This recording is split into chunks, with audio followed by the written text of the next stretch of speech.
Windswept by Nadine D'Souza. The copperpod tree was in full bloom. Vibrant and vivacious, it swayed gracefully from side to side, sending down a shower of copper-yellow petals. "Gosh, you're beautiful!" exclaimed the other trees. The copperpod tree stood up straight and rustled its leaves, clearly enjoying the attention. A gust of wind blew through the forest, causing all the trees to bend westward.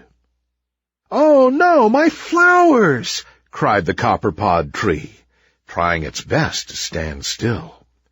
Another gust of wind sent the trees swaying the other way. "That's enough," said the copperpod tree, as a bunch of flowers fell from its topmost branches. "I've just about had enough." All the other trees turned to look. "Now look here, Mr. Wind, I refuse to dance to your tunes any more.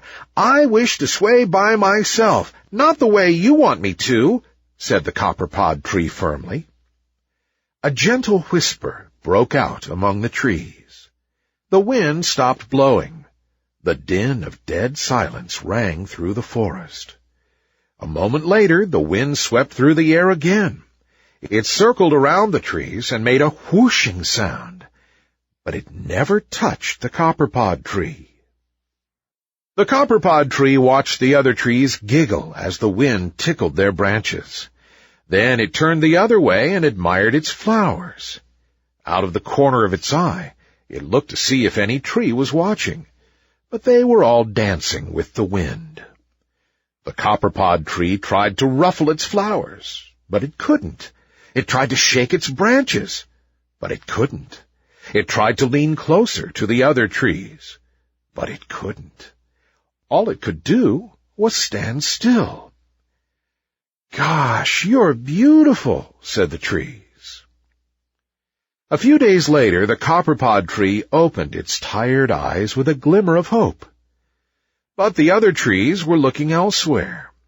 They were looking at the gull-mower tree, which was ablaze with fiery red flowers. It was scattering its petals in the air like tiny sparks of fire. The wind blew around it, tussling its branches and making its flowers flush and even brighter red. Nobody paid any attention to the copperpod tree, which was all bent now. There wasn't a single copper-yellow flower on it. Dried flowers and leaves still clung to its branches.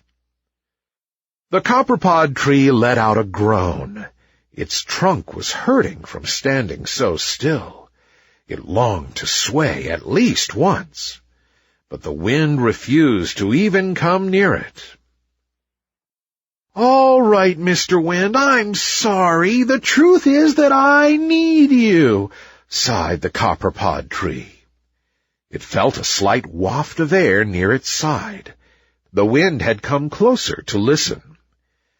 "I know I'm a big, beautiful tree with lovely flowers and healthy branches and a nice, strong trunk.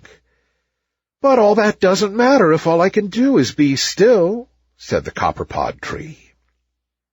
"I want to sprinkle my petals over the little children that sit beneath me. I want to reach out my branches and kiss the sky. I want to stretch and protect the people that take shelter under me.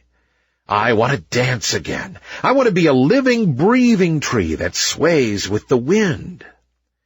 The copperpod tree hunched lower, unable to even stand up straight anymore.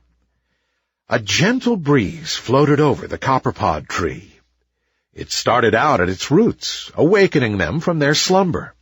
It traveled upward, wrapping itself around its trunk and permeating through its gnarled branches. It gave the tree a little shake, causing its dried flowers and leaves to fall away. It nuzzled the little flower buds which started blooming. The wind encompassed the copperpod tree in a giant hug and swayed with it in a soft, gentle dance. The copperpod tree threw its branches around the wind and danced like it had never danced before.